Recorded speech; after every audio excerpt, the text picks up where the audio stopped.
Barnes here said he had some trouble with a mummy last night. This is too weird for me. Come on, Bob, let's go.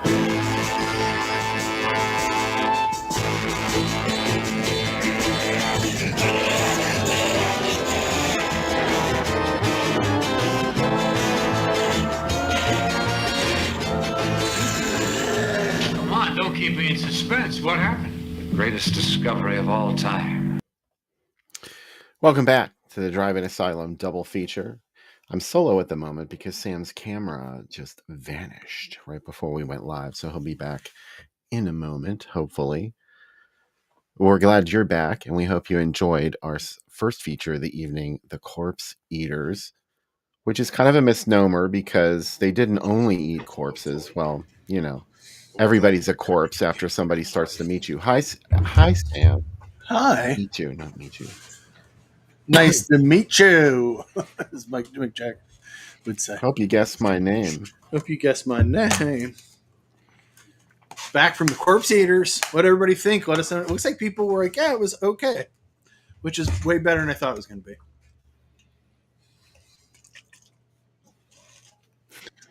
So thank you for watching. Honestly, the movie didn't look quite as bad as I remembered. I don't know. I think I remembered it as being a little more blacked out than it really was. So I don't know. Yeah, it's definitely zoomed in too far because the text was missing. Oh yeah, what was he doing with it? Why was he pouring beer over her boobs? Is that for our Canadian fans? Could you enlighten us? Is that like something you guys do? I know we're not all that different. It's kinky. She didn't like it. It was a scene.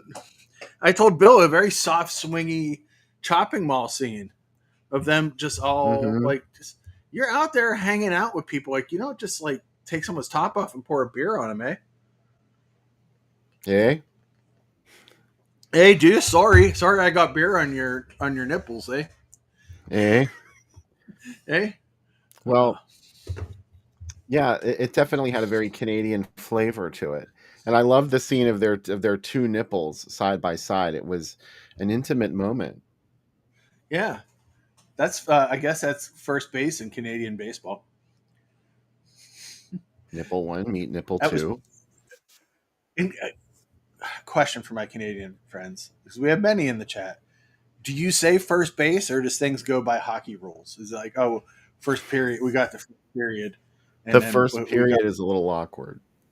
It is really awkward and sometimes painful, I've heard too. So, yeah. Or do you not use baseball euphemisms for how far that you've gotten? Is this strictly an American thing? Jenny says, I want to know more about why this guy's uncle is randomly teaching him satanic rituals. Yes, this is a good question. You know, every family has one. There's always somebody that's got to get into the Satanism, and then they bring it home for Thanksgiving. It's like when someone first comes home that first year of college, and they're like, did you know God's dead? Like, yeah, okay, tell me about Siddhartha, and tell me about all the books you read in college. It's cool. You know, that's fun. I've been reading Crowley. Yeah, I've been reading Crowley. Also, SGS 2003 brings up that warning gimmick, which we didn't talk about, huh? They spent all the time telling us about that warning gimmick. Yeah. They hardly, like, if you got a warning gimmick, I know it's only 58 minutes. Don't overuse it, but use it, right? Like, use it. I think they had a little bit of padding to do in this movie. I love the extended driving scene with the voiceover narration from the grave digger. I mean, he wasn't even the grave digger. What was he? The chief of the cemetery. This movie feels like a low budget shot on digital video movie that's playing on Tubi. Like, this movie would fit in really well to the movies that come out today, like the Amityville movies, because they're like an hour long with 20 minutes of credits and then like clips from other movies. Like, you could make a really good Corpse Eaters too. Like someone made Rattlers too. Tracy says it reminded her of her dinner. The same thing here. We had tortellini for dinner. And then there's one scene where he's like, And I want to know what they cut out of this movie, because the gore was pretty graphic. I think. Yeah, In a couple a places. montage of montages. Good call, Frank. I guess there's a lot of, as Team America said, a lot of montage. Well, the thing that impressed me the most, I thought that the coolest special effect in Corpse Eaters was that thing in the side of the guy's neck where there was like the jugular vein. It was just going, pss, pss, pss, and it looked like someone had just gouged a big V-shaped trough in his neck. It was amazing. And And, if you're going to bring it, you know what I mean. It's like in Japanese samurai movies when someone gets hit with a sword and blood just goes, just sprays yeah, out. Like wow, is it really? Where did we get that idea from? it does in the movies. Yeah. Why do they have to be siblings watching each other bang? Great question.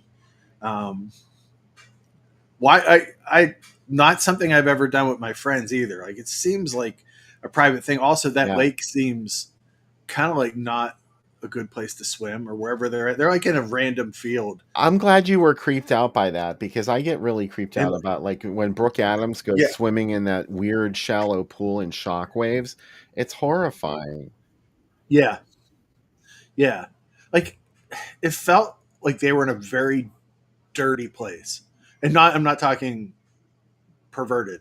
I'm like they were in a place where there was a lot of dirt. Like don't take her top off. Like this is not a clean place to take her top off and pour. Also, she's going to smell like beer all day and then like her family's watching her. Well, it was before they went in the water, so I guess he figured it was okay. Yeah. It's not they got it all over her top. Did you notice?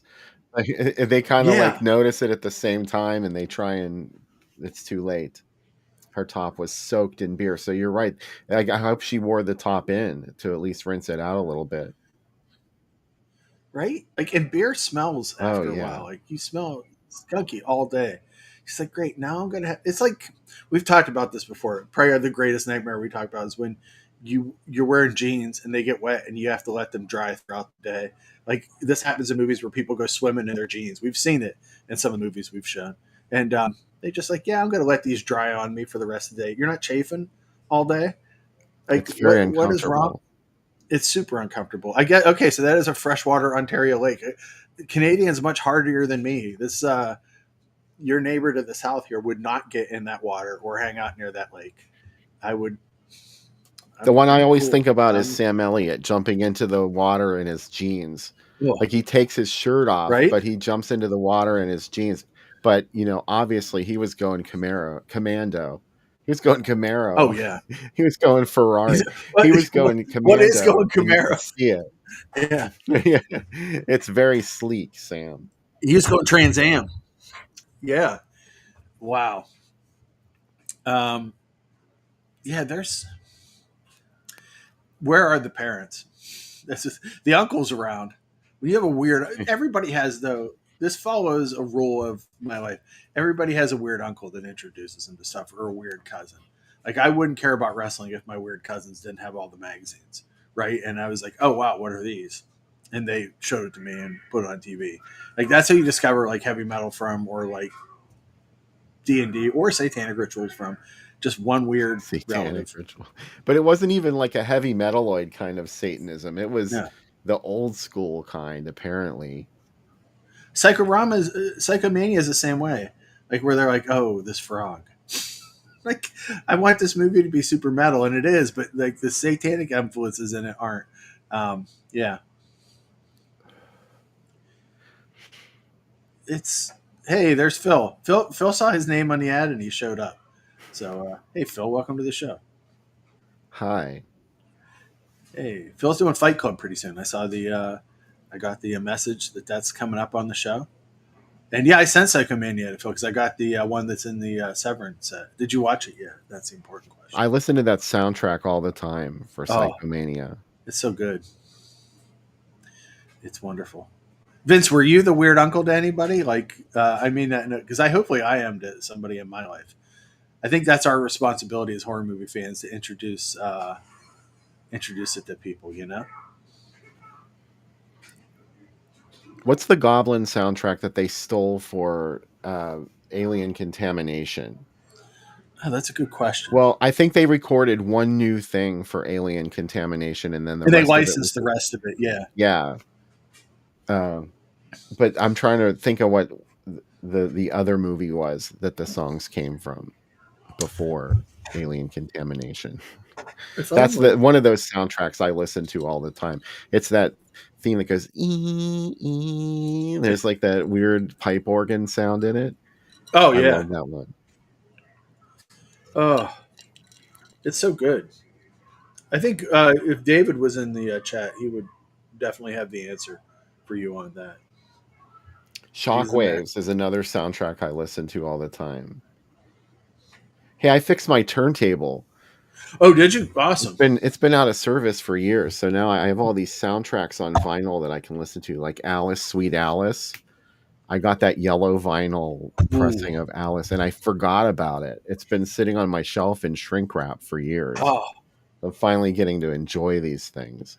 yeah. You know what I was most disappointed in, if I can grab the bag here for a minute. It was the Children Shouldn't Play with Dead Things soundtrack was something I ordered a long time ago, and it's on this multiple colored vinyl, like this really weird chunk pressing. And I was so disappointed when I listened to it because it just sounds like a Halloween haunted house attraction now. Like something Yeah. you would stand in line while you're standing in line to get into the haunted house, you hear this. Jenny Um, said the music's shockingly goodness. That's because you said it was what John Philip Jarre. You said it Jean was. Michel John Jarre, Michel Jarre. Yeah, a couple times shows up in this. definitely used without license. I Yeah. can't imagine that they got permission to use that in this little micro budget zombie movie from 1974. But yeah, I didn't even realize that until I made a trailer for it. And then I posted the trailer and I used that music, and they're like, oh no, that's Jean Michel Jarre. So I know I they talk didn't all the like time, it. but one of my favorite rip-off soundtrack movies is coming out finally, for real. The Astrologer, and I can't wait. They have to not be releasing it with the music. Like, there's no way that it's coming out with all that music. Uh, who knows? I could be wrong. I love it. There's certain movies like that, like Get Crazy was one, and Heavy Metal, where they were going to never come out because they couldn't clear all the music, and somehow they've come out now. Yeah, you never know. Yeah, Especially when they're running out of cool shit that people want. They're yeah, gonna start doing that more and more, probably. yeah. They called the Moody Blues, and they're okay. You know what I saw in between, Bill, between the movies when I was upstairs eating was What, Sam? there is a video for Stonehenge by Spinal Tap, and Elton John's in it playing it with them, which is insane. And Paul McCartney shows up too. What is happening? Um, He was this in is on it all along. He was. Oh, the children of Stonehenge, how they danced. Um, I like this. I don't think it was as bad as I've been led to believe. Like, yes, it's bad, but I've seen worse, and it has a couple cool things in it. Could it use some trimming? It's also somebody's first movie that has no training, and it doesn't feel like anybody in this had ever even watched a movie, much less or had made a movie. It's rough. Yeah. It's rough, yeah, but like still cool though. Hey, I like it. I'm not saying I don't like Yeah, it. I just think it's difficult because the narrative is all over the place. It yeah, just starts out, as it's a flashback, and there's so many, they just burn so much screen time doing nothing, like the montage that we were talking about earlier. And yeah, then there's sort of like a flashback. That's the first 10 minutes of the movie. And then yeah. you're right back to the beginning, and she's getting beer on her boobs, and they're getting bored with the concerts, the rock concerts. We could go to the rock concerts again. It's not a band. Like, they're not going to see Aerosmith or anything. They're Yeah. going to the rock concerts. So Are you going to the then rock and roll show? you have like the Children Shouldn't Play with Dead Things set up, and then after that, she's in the hospital having hallucinations.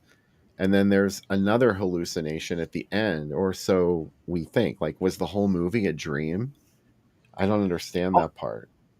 It's now if you view this movie out of it's already out of sequence. But if we have a checklist for this movie, does it have everything a drive-in movie needs? Yes, it's got monsters, it's got breasts, it's got blood. The blood, boobs, and beast is Corman and Joe Bob have always reminded us. It has those things. Now, are they in the order they should be in? Does it take too long to get to them? Are we completely unsure what's happening? Are there long sequences of padding? Yeah, but technically they did get the parts in there. That sex scene was just so erotic, wasn't it? Oh, there's inserts probably somewhere out there. I don't know who needs to see it. A whole movie of Molson just getting splashed all over. It I was love how that foamy. guy, like, she's on top of him, bouncing up and down, Yeah, and with her bottoms still on, so nothing was really happening there, I guess. And her the guy's sister's boyfriend tries to like touch her, and she's like, "No, no way!" Like that's going too far. It was look but don't touch. I think that obvious. I grew up with parents that never had the talk with me, right? So like when I would watch these The movies, talk. and people would have sex with their clothes on or like underwear on, I'd be like, Oh, how are they doing that? And like I just couldn't even visualize what was happening. Like I had no idea like how it happened, what happened. And it took me, obviously I didn't date or anything, so I was like, I don't know what's happening. kids in It's like, my town knew everything. I knew everything at oh, a did you? very, very young age. Yeah. It was like, once you got to second grade, I think people were like starting to get hip. Oh, not me. I was I still mean, playing with we didn't GI know Joes. everything, but Yeah. it was just the basics. Yeah. I was gonna say I'm still playing with GI Joes, but that could also be today. Do you know what I mean? So this is not an indication of my age. Well, a lot of these kids had older brothers and sisters, and then they would Yeah. pass that information along. That's all we really knew. It's like American Pie. They had the book, the secret book that taught you everything. I love the conceit of that in that movie. It really does it. Uh, What did you think about the makeup effects in Corpse Eaters? They're pretty impressive, I I think. think they're good. Like they're very it's lo-fi, but they work for what they're in here for. And like you want to see spraying blood, and you want to see like that scene of like when the eating part happens. It's gruesome. And it does. It works for what it is. It again, like things are out of sequence, and like suspense is weird when things happen completely out of order. But so what? Like it's if you told me that they dropped the reels and mixed them up, and that's just how it got put together. Yeah, I get it. I think the seance and the zombie attack are like the pinnacle of the film, and Yeah, everything else after that is just sort of like a come down. And unfortunately, that's like in the middle of the movie's runtime, I think. So the rest of it is just hallucinations and strange things that happen. Like, yeah, was it real? Did it really happen? Who yeah. knows? Paul had a good theory. He's like, did he dream his own eyes were eaten? Because he definitely has eyes. Like Yeah, right at the end of the movie. Or is he dreaming that? I don't know. that's what I'm saying. Like the fact that he dreamed his eyes being ripped out uh, tends to make me think that the rest of it was something he dreamed up too. Yeah, it's weird because like if you think about it, like this had to get cut. Like someone had to edit this together. It's not like now where everybody has CapCut and it's very easy to edit footage together on your phone. Do you know what I mean? Like someone had to sit and think and put this together and try to make a narrative story, and this is where they got. Jenny mentioned how they left Julie behind. Well, she was dead when they left her behind, though. I think they knew that she was a goner. They gave up on her. I hope. Well, she was definitely a goner after they left her there, surrounded by zombies. Oh, I mean, you can't do that to your friends. They turned At their least I backs. If think. they had survived everything, there'd be a movie called "I Know What You Did Last October." You left Julie. There's a in the new bottom. one. Yeah. There's a new one. A new. I know what you did last summer, which I haven't Julie's seen. sister would I've heard come not back heard. for revenge. Yeah, yeah. She's like, didn't you leave my sister, my Molson covered sister, smelling of Molson, and oh, Hey, look at this lineup at the Drive-In Monsterama. That's going to be fantastic. it looks amazing. What movie are you most excited for? It's hard for me because there's at least four in there that I'm excited Yeah. for. Well, Scum of the Earth for me. That's Yeah, what I'm looking forward to the most, because not only is it an SF Brown Rig movie at the Monsterama, I think it's the very first one. it's also Grindhouse Releasing's fabulous restoration. Well, I haven't seen it, so I'm assuming it will be fabulous, but I'm sure it Yeah, will. yeah. I think the Sentinel I'm super excited about, but probably Devil's Reign, right? Because you know my feelings about it. Yeah, I don't know. There's a lot of movies like that. They're also showing Eaten Alive, so I know. And last Eaten Alive, I'm gonna have to stay. I'm gonna go. I'm probably gonna yell out a lot of dialogue from it too. I'm gonna. you will stay, won't you? I will stay. Oh Okay. yes. Yeah. Well, those Yeah. late nights at the Monsterama, like people tend to just disappear. There's a Mhm. lot of times that I've stopped looking for people after the second or third movie because I just assume everybody left. I don't expect I usually everybody to say goodbye. I say goodbye like usually at the second movie. Yeah. You know, I'm like this would be, hey, if I don't see you, goodbye. If not, I'll just talk to you later. And yeah, but Well, I'm I'm excited. invested. I would. I'm not going to second guess people. I would move my Mega Man to last, like, and I would move up Eaten Alive, but that's okay. All good. Whatever order we want to put it in. I'm here Yeah. to show up. I'm not, you know, to.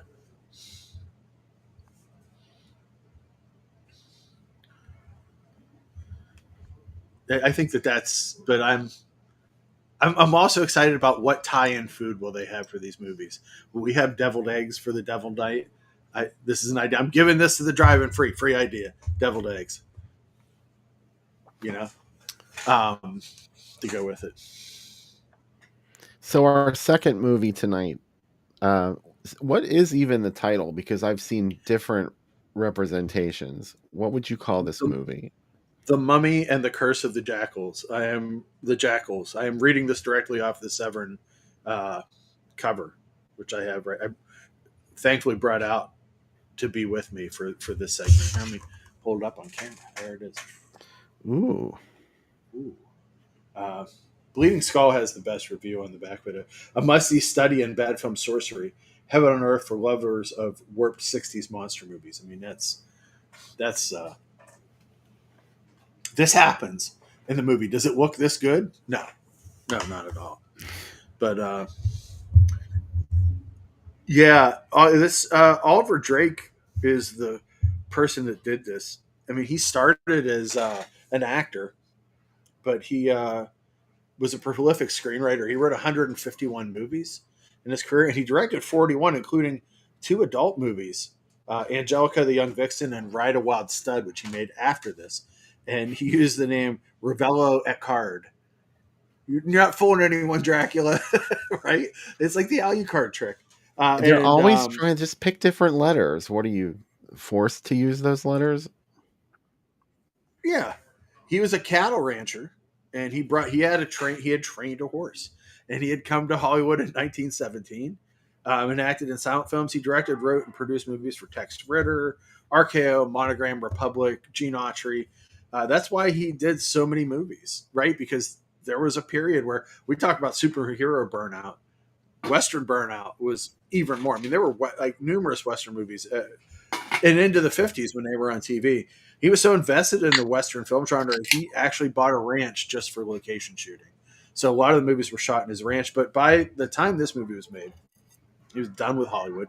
He moved to Las Vegas and he decided to make a horror movie. He's not really known for horror movies, but he did write the 1968 proto slasher Las Vegas Strangler, aka No Tears for the Damned, and he wrote The Mummy's Curse, which is one of the Mummy's movies, The Jawesque Sinister Hands, Weird Woman, which is a great movie, and Riders of the Whistling Skull, which is a cowboy horror movie.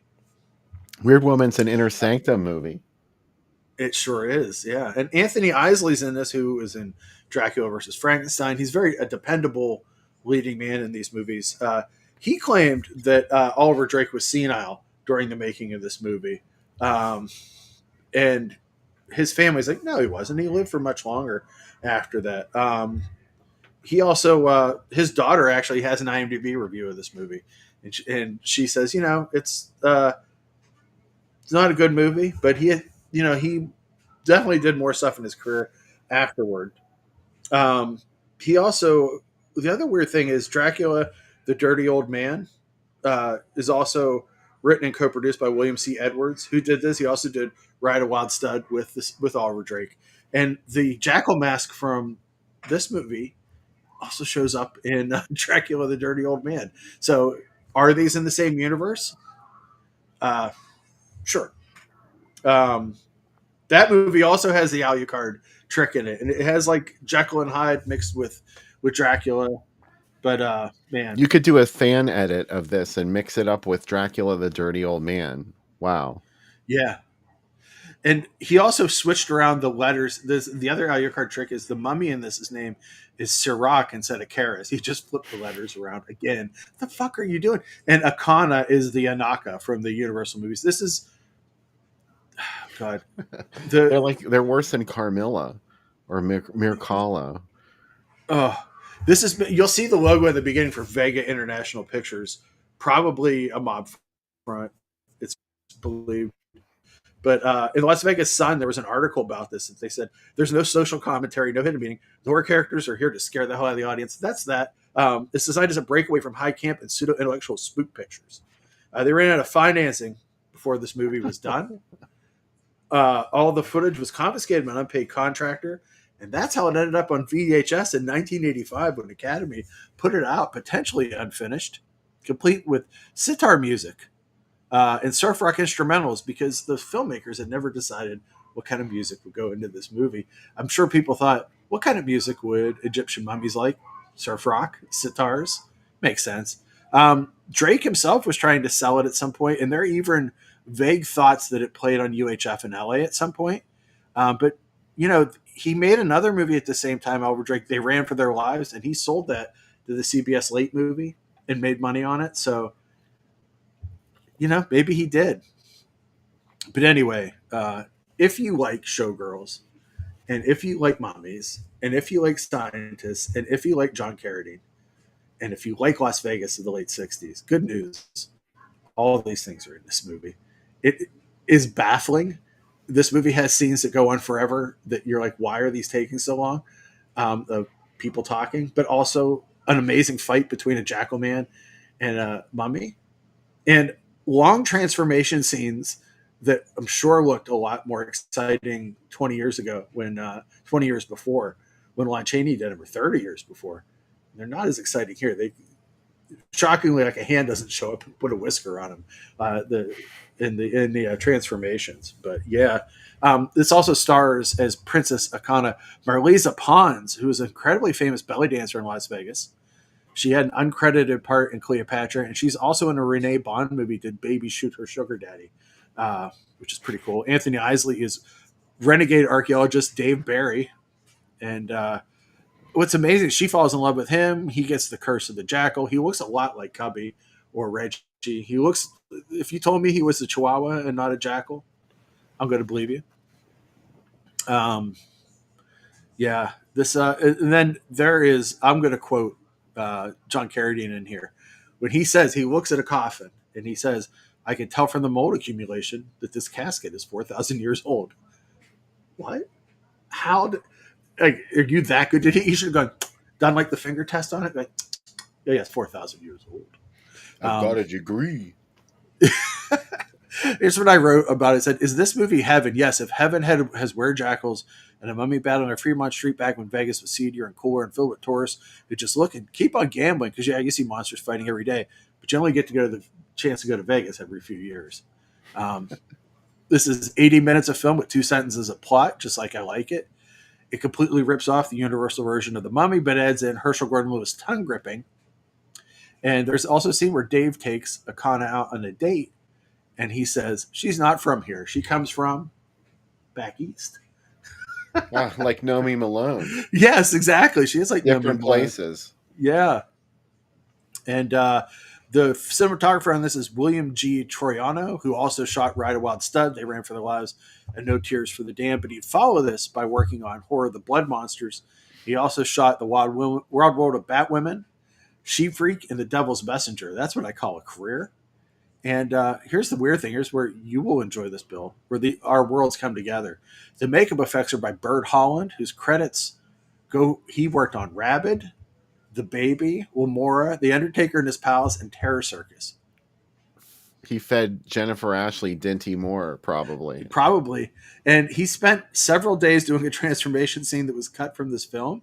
He was assisted by Jack Shafton, the creature developer for The Intruder Within, and the effects guy in Jennifer, and Tony Tierney, who made the Frankenstein's monster for Al Adamson's Dracula vs. Frankenstein and made the Astro Zombies. The other effects from Harry Woolman, who worked on tons of Sun classic movies.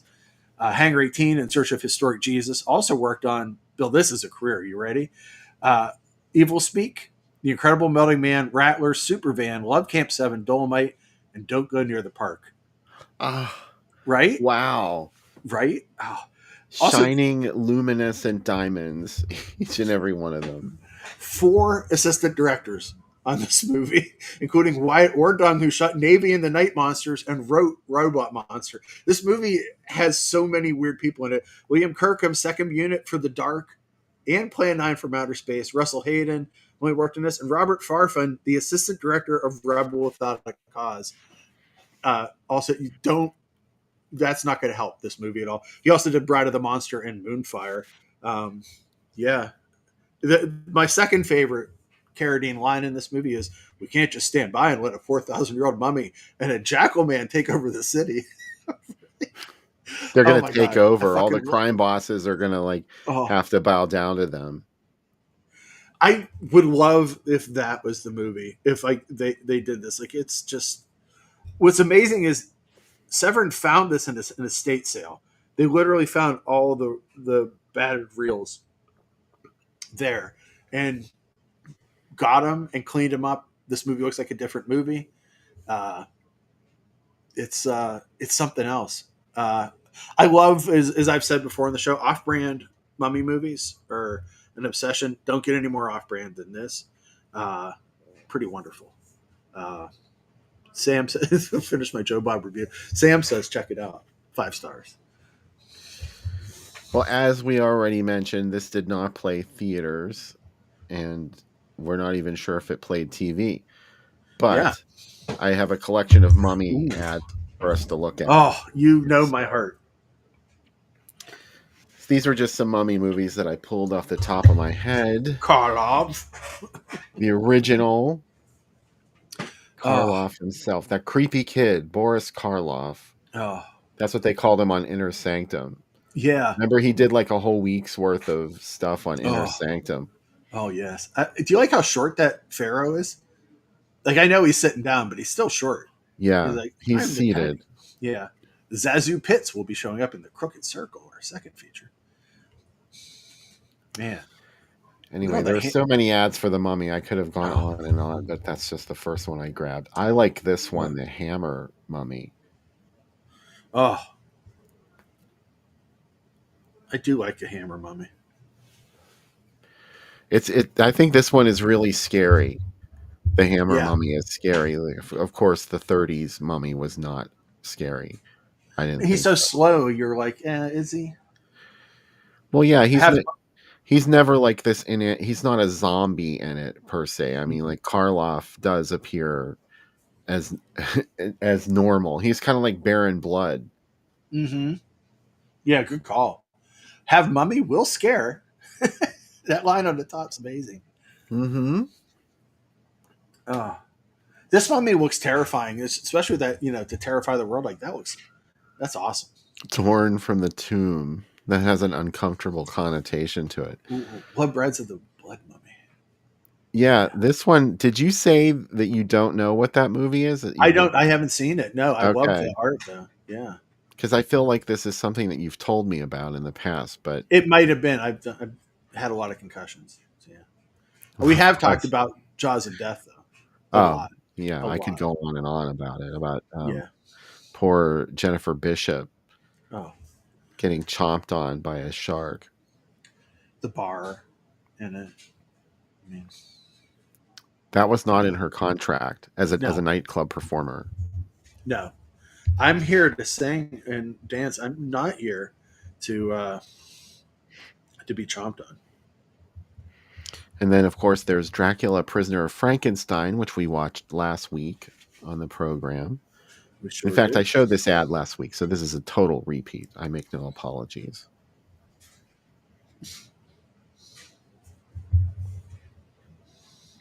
Our mummy will be here to welcome you to terror. Look, there was a mummy right there at the Thunderbird Oh, Drive-In.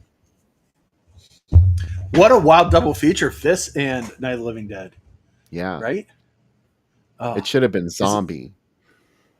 It should. Well, you can watch it twice. Dawn of the Mummy is one of my tops. Um, Obviously, the Mummy theme park, and Dawn of the Mummy, and Mummy and Curse of the Jackals. Each of my top three. And the one with Tony Curtis in it too, because like old Tony Curtis is a zombie. Yeah, or I mean a mummy. Yeah, let's do it. What movie is the one with Tony Curtis?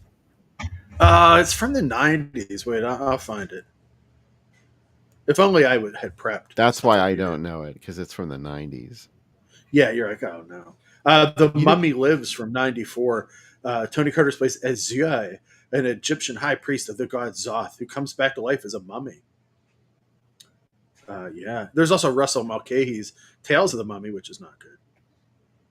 oh, right. Yeah. I forgot to add that one to the Oh, sex mummy movie. yeah. But anyway, look at this. This was a theater in the United States playing the original Spanish language version of The Mummy's Revenge. Wow. Mummy movies are hornier than you'd think, huh? You Totally. think like, yeah, like oh, they're buried and wrapped up and something. No, they're not. Especially when The it's a Paul 30s Nash. mummy was horny. That's what it was all Yeah, about for him. He's like, yeah, I gotta resurrect my woman. yeah. And then what? And then what? Then when he walked her home, to do run. Mm. Adults, $1. Ooh, Pharaoh's Curse. Yes, and Voodoo Karlov. So that's one that doesn't get talked about very often. Pharaoh's No, Curse. no. I kind of dig that one. I know I've seen it. I watched both of these movies one night because I'd Yeah, never seen them, and now I don't even remember them. I did a run through late period Karlov a summer or two ago, like all the Jack Hill Hmm. Mexican ones he did and stuff. And I definitely watched these. It was kind of bare and bloody there on the left there with the Pharaoh's Curse. Huh? Yeah, actually, Yeah. if he had one of those hats on that Baron Blood wears. Movie and a flannel shirt asked, did you guys like the segment on Tales from the Dark Side, the movie? Yeah, I was going to mention that earlier. That I totally forgot there's a great mummy segment in that movie. Yeah.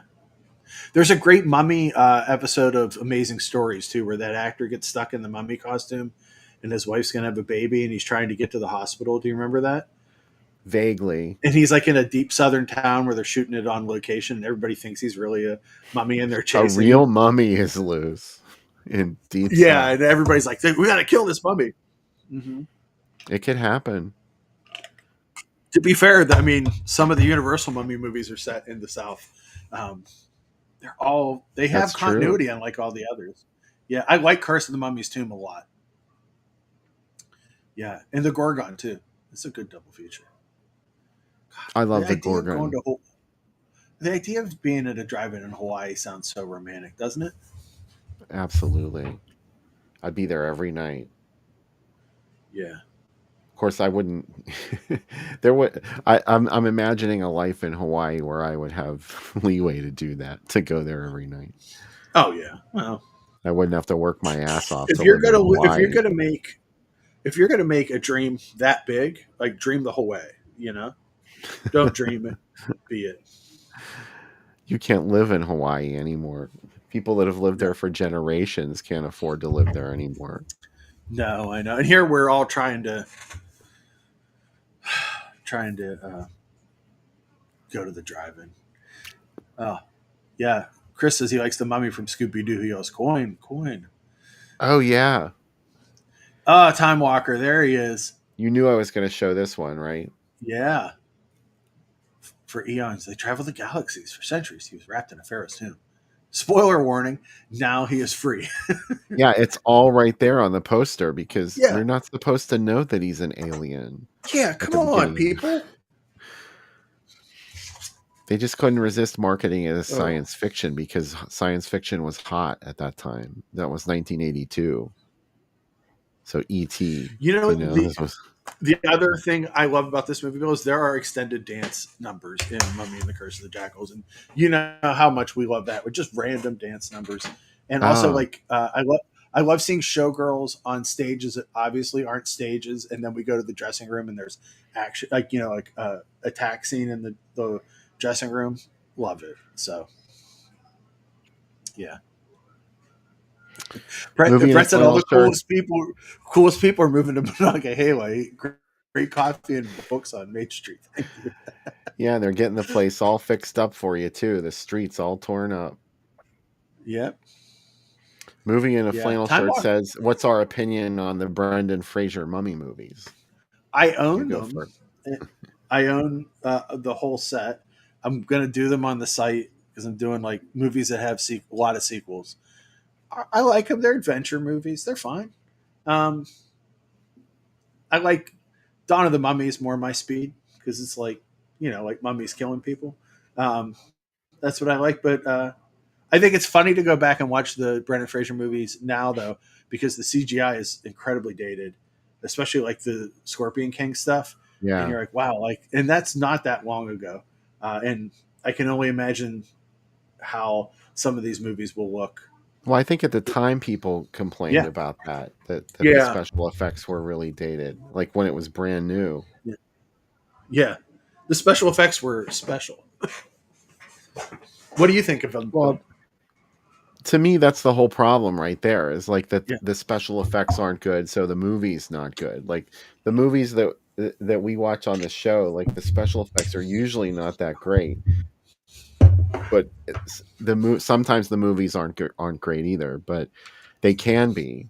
Just because it's a low budget movie, you just have to focus more yeah. on the story. There has to be more to it than that, and that's what the big budget movies sometimes miss. Like the story is just kind of, I don't know. It's If you really think about super. it, how big does the budget have to be for a mummy movie? Just cover someone in Yeah, bandages, right? yeah. Like Like it's the sometimes cheapest monster of all.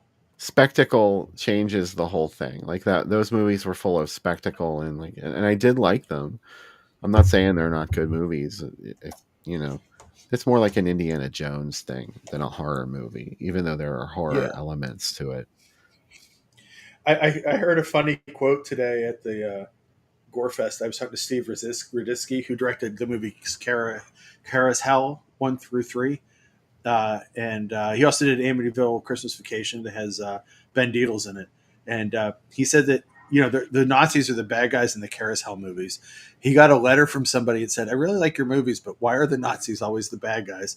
And he wrote back, he wrote back, "They are always the bad guys." And he said, "I didn't get a reply." He goes, "Maybe consider a movie where the Nazis aren't the bad guys and they're in it." And he was like, "No, no, I'm not going to do that. Thank you for writing." Remember those good things the Nazis did? He said it was. He said he's like it really. There's times where I'm thinking like, is this person getting the wrong things out of my movies? Like he's like they're Ew. presented as the main villains. Like they are villainous Well, Nazis. people lose touch with that though. Like Oh the younger people. Like sometimes people, they start changing things. They're like, oh, it didn't really happen that way. to be It's fair, scary. The Carousel movies started as a movie about a murderous horse from a carousel that comes to life. By the end, he's like a World War II veteran fighting Nazis. They're incredibly wild and made in Pittsburgh too, and really great. But yeah. Oh, the Mummy's Ghost. Yes.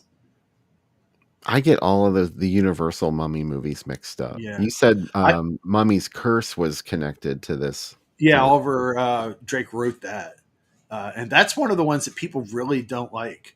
I don't know why. You know, I like it. I have that awesome those Universal sets they put out that have like the hologram covers that have like the whole run of the movies on it. And like there was a day last year that I just watched the whole Mummy collection. I'm saving a day to do that with the Invisible Man one and some of the other ones because like I like going through. We again people talk about superhero fatigue and stuff. Universal did the same thing. Like they made like 5 of each of the Oh no. the movies, you know. Mm-hmm. So they did it up. Jungle Woman. I don't Oh know that movie. Flesh of a no, Beauty, Soul of a Beast. I almost everybody has made movies like this. Jess Franco did. He made a couple of Amazon movies where it's always like a blonde woman that somehow becomes a blonde white woman leads. The jungle treats her as a goddess, and I'm like, I don't know if that would happen, but you know what? It's movies. Just go with it, right? Evelyn Ankers, though, she's got Oh, the cred. she does. Oh, look at this. The Mummy Beware the Shroud. beat. Yeah. Beware the beat of the cloth thread feet. Oh my God, that's a tagline right there. Boom, boom, boom, boom, boom, boom. I haven't seen the Mummy Shroud. What is that a Hammer one? Yeah, it's another Hammer film. Frankenstein Created Woman, though, I have seen. I What like a that title. one. What a title, right? Also, one makes him, the other breaks him. It's like Frankenstein's yelling at the mummy. I keep making these beautiful women and you keep breaking them. Frankenstein spills it, Dracula drinks it. Yeah. Frankenstein dealt it, Dracula Frankenstein smelled it. smelled it. Exactly. Shockmaster's going to shatter your senses and your nose tonight at the Acres Drive-In. It's a night of Frankenstein and the mummy farting on each other.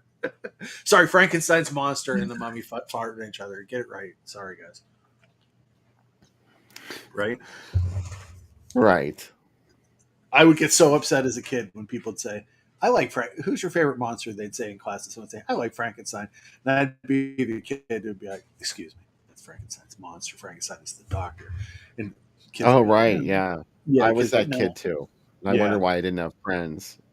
Yeah. I would I was like telling kids, like, maybe you don't get it, how the monsters work.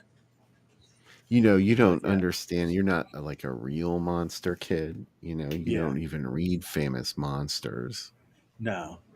Yeah. Thank you, White Cannibal Queen, Paul. That's one of Franco's Blind Amazon movies. One of Benny. I also like when Franco made one with Sabia Sabiani, and he's like, she's one of the dumbest actresses I've ever worked with, but her butt is very nice. Thanks, Jess. How prurient. How about we do the drink segment now, shall we? Let's do it. It's getting there. It's getting there. It's coming. Introducing a new soft drink with 10% real juice. New Slice. We got the juice and icy blast. A burst of juice in every glass. 7-Up doesn't have juice. We got the taste, we got the twist. Sprite doesn't have juice. We got the juice, the others miss. We got the juice, we got the splash. Slice, slice, we got the taste that no one has. New Slice, we got the juice. Diet too. Slice, slice. Sweet dreams you can't resist. N-E-S-T-L-E-S. A dream as sweet as this. N-E-S-T-L-E-S. Creamy wine. Dreamy wine. Nestle makes the very best. N-E-S-T-L-E-S. Sweet dreams you can't resist.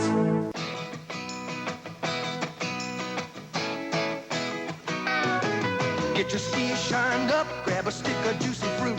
The taste is gonna move ya. Take a sniff, pull it out. The taste is gonna move you when you pop it in your mouth. Juicy fruit is gonna move ya. Your juice is soft, it gets right to ya. Juicy fruit, the taste is gonna move ya.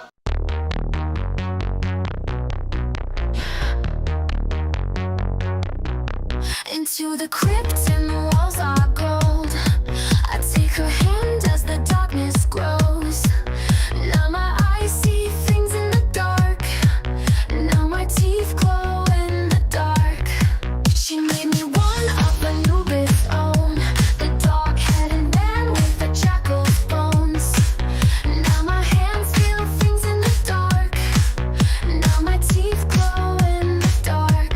Princess wrapped in gold.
cards roam Las Vegas, and I've turned into the dog man. Now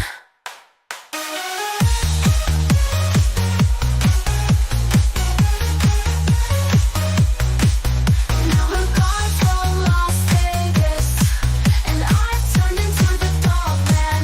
Into the dog man. Into the dog man. Into the dog man.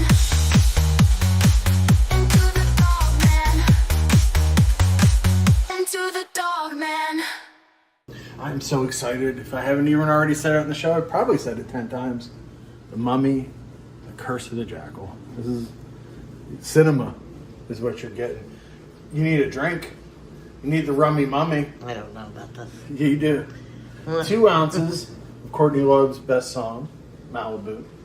Ounce of vanilla vodka. An ounce. This is made by monks. You know, you can tell. They put their little robot like, yes, we have a vow of silence, but we've made great things. For Angelico. This is when I first started drinking again.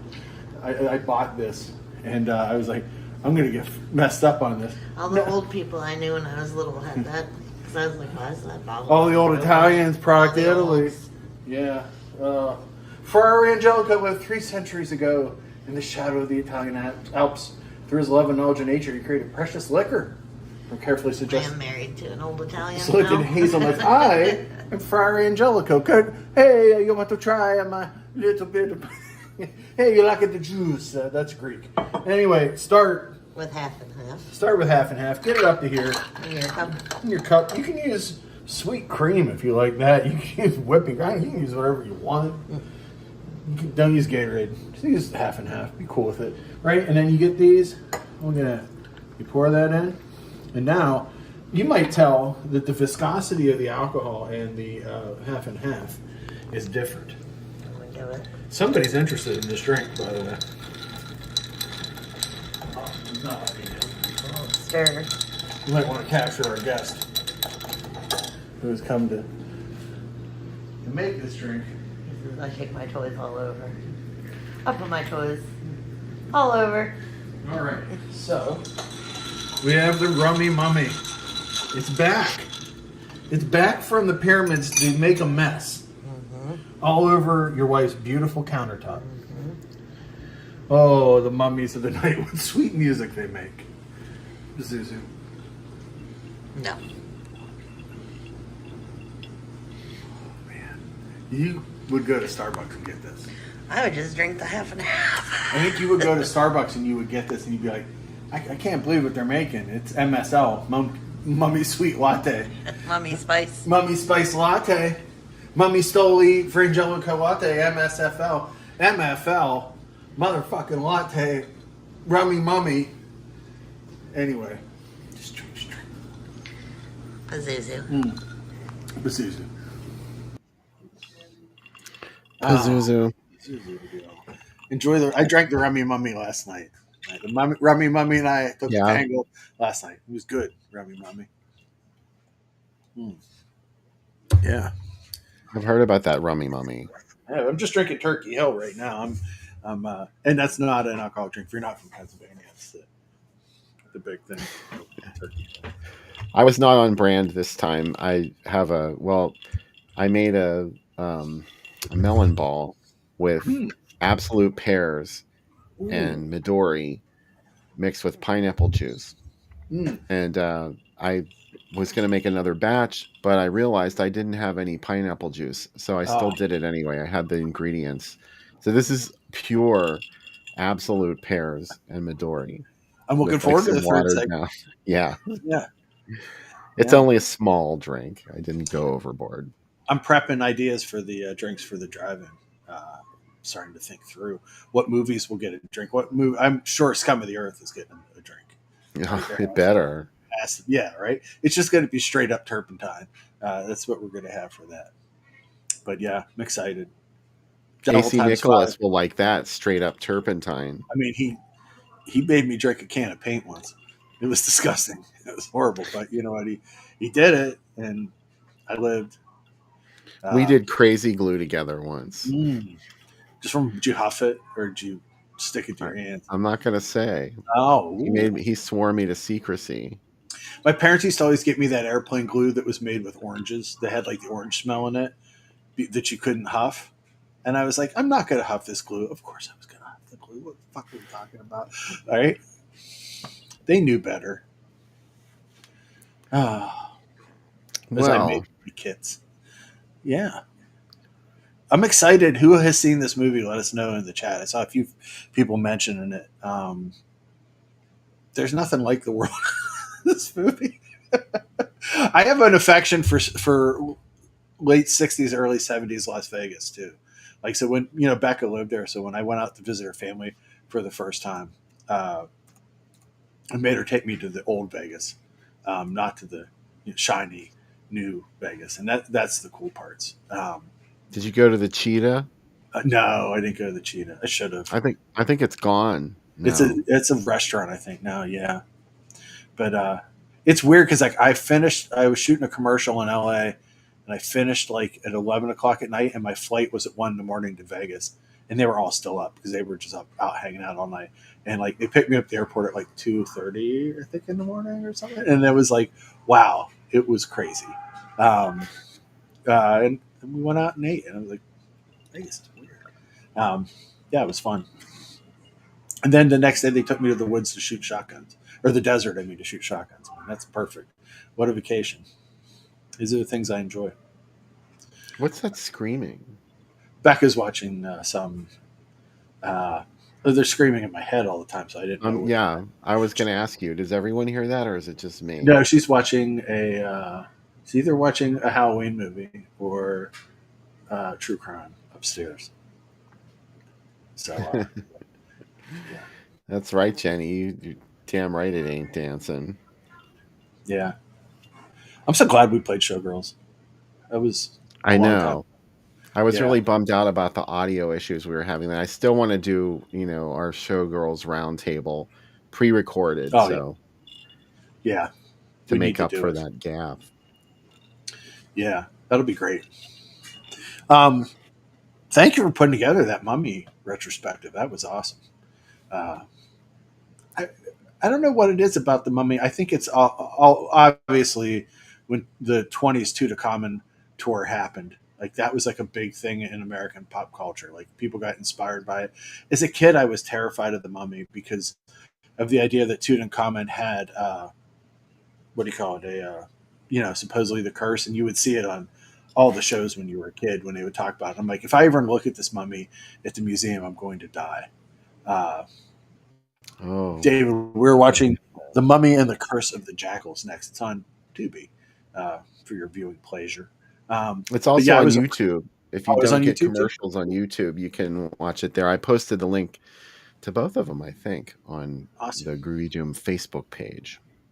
But I was very afraid of mummies as a kid. But also, it's like, all right, any mummy, your chances as a kid in the real world of fighting a mummy are low compared to, like, I think odds wise, like, is it lower than a vampire or Frankenstein? They're all low odds, but like, werewolf feels like something that could happen. You know what I mean? Like I could see it. I've seen Silver Bullet. I know how small towns get taken over by werewolves. Rarely a mummy, right? And especially Monster Squad, they all show up in a little town. What are they? Well, a mummy is something that is sort of, at least as it's portrayed in anything other than the original The Mummy with Karloff. Because the mummy was an actual character and a dialogue, and most of them, they're just like a mindless thing that someone else is manipulating to commit murders or something. I think... Oh, The Awakening. That's the one I forgot. Oh, my God. The remake of Blood from the Mummy's Tomb. Just watch Blood from the Mummy's Tomb. Yeah, it's better. Yeah. You'll be fine. You don't need to see The Awakening. It's not good. I like... Mummies and zombies are very similar. They have the same shambling feel to them. And I like drawing them a lot. I draw a lot of mummies. Like when I'm like absentmindedly drawing, I would just end up drawing a mummy. I think there's at least 5 mummies I would say, right? In the US, there's probably 5. Oh, there's more than that. There used to be 5 in the Carnegie. Oh, okay. Wow. You know what's a good good mummy movie, and I totally forgot. Curse of the Colony, the luchador movie where Mil Mascaras fights all those mummies, the Guadalajara mummies, because there's like 1,000 of them buried there, and they're preserved, and they all come back, and then Mil and his gang have to go back in time to Egypt. Yes, Great. as you do. Luchadors against mummies, a trend that I love. Also, because there were luchador mummies. Mystico's father did a mummy gimmick for a while. So yeah, a lot of wrestling mummies. There was a big one in Los Angeles. The mummy was a big deal. And then Bill and I were talking during the break. One of our friends, Rob, in Smoky Mountain wrestled as Prince Karras the mummy. And famously on TV, they cut his thumb off and sand came out of it. Amazing. One of the coolest. He was so embarrassed for years. And I was like, Rob, you should never be embarrassed about being Prince Karras. I mean, that's the coolest thing I think you did. What is the mummy I talked to him movie? about it. I just came out. Oh, did you? What did he say? From left field. Yeah. Oh, did you? Yeah. What did he say? He laughed and he was like, "Yeah, that was a long time ago." Yeah. He looks like Kenny Powers from Eastbound and Down to me. You know, he has like very much that look. And that's what I love about him. Mummy movie we played with Samantha Egger. I guess that would be Demonoid. I guess the Demonoid does have that sarcophagus for the hand. I'm actually going through the list of Samantha Egger movies, and partway through the list, like part of me started crying in happiness when I saw some of the movies she's been in. You know, A dreadful hand. I got to the Light at the Edge of the World, which is one of the meanest movies ever. I was like, wow, that and Curtains, and I was like, oh, Samantha Egger, you've done so much for us. Curtains, her acting tour de force. Oh, there was like room for a great performance in there, but the character went nowhere. She just sort of like, it was kind of like the hereditary. Yeah, Hereditary. Yeah, it was that problem because there was this great performance by Toni Collette, and in the end, she's just like and saws her head off, possessed. Yeah. I'm like, that's the end of this character. That's how I felt for that too. I was like, the character went there. Jenny said there are 43 mummies in Illinois right now. That's a lot of mummies. Now I'm even more worried about mummies, that there are that many in the U.S. I've seen Dawn of the Mummy, so I know what can happen. Right? It just takes a bunch of fashion models to go into the wrong tomb, and all of a sudden, all of these mummies everywhere are going to start getting up and boogieing. I'm going to put a call into ICE to get the mummies out. Like, there are 43. I wasn't going to go there, but I was thinking it. I was like, there are 43 Egyptian people without green cards. They are wrapped in things. They are in museums. You have to get them out of the country before they activate. I bet I could turn this into a cause célèbre. But I don't want the mummies out of the country, right? I don't want them out of the country. I want them here. So I don't want this to happen. I try to keep politics out of it. Let's keep politics out of mummies. Let's just love mummies for what mummies are, right? Yeah, we already had a close call earlier, so maybe we should get to the movie. Let's get to the movie. I am so excited for you guys to watch this. I just want you to know. Like, this is one of the movies that I have wanted to do on the show for forever. It was either this or Mummy Theme Park, so you're getting the better one. Mummy Theme Park is going to fuck you up. This movie is going to fuck you up gently. This will gently fuck you up. Like, Mummy Theme Park's like water power of mummy movies. It's going to get you. I agree. It's super low budget, ultra low budget. It's sort of sub Assignment Terror. Yeah, Paul Naschy. Oh, that's another great one too. Yeah. It's kind of like right below that, I would say. Yeah, it's above Dark Shadows, and it's below Assignment Terror. I think I would call that Dark Shadows, the TV show. I would call that the sweet spot. That's what I would call that, Bill. The sweetest spot. Yeah. There are some Dark Shadows moments in this movie, one of which happened when the mummy walks through the wall, as we saw in that trailer. Oh, my God. I have seen it a million times, and I still laugh every time. It's like, you know, that's like, again, a wrestling thing. There's a famous wrestler, Shockmaster, that they built a wall for him to go through. He went through the wrong part of the wall and fell through and totally ruined his intro. that mummy knew right where to hit. They're like, here's the spot on the wall to go through, and he was like, okay, and he did it. Oh, there was probably like a drawing on the floor where he was supposed to go, because they don't show the floor. Yeah. So I'm sure he was just following a track or a mark on the floor, but they could have made it so that when he burst through the wall, there was at least some kind of reaction instead of just, it was like jumping out of a cake. Yeah, he the just way went, they portray it. And oh, well. Yeah. And there could have been like stuff falling on him or something, you know. They're like, it could it's have been just more violent. Let's just have him just touch the wall, just gently touch the wall, and that's how we'll do it. Enjoy the movie, guys. Right. Look forward to seeing you guys in segment 3. Yeah, go check out The Mummy and the Curse of the Jackals. Then come back. Have fun.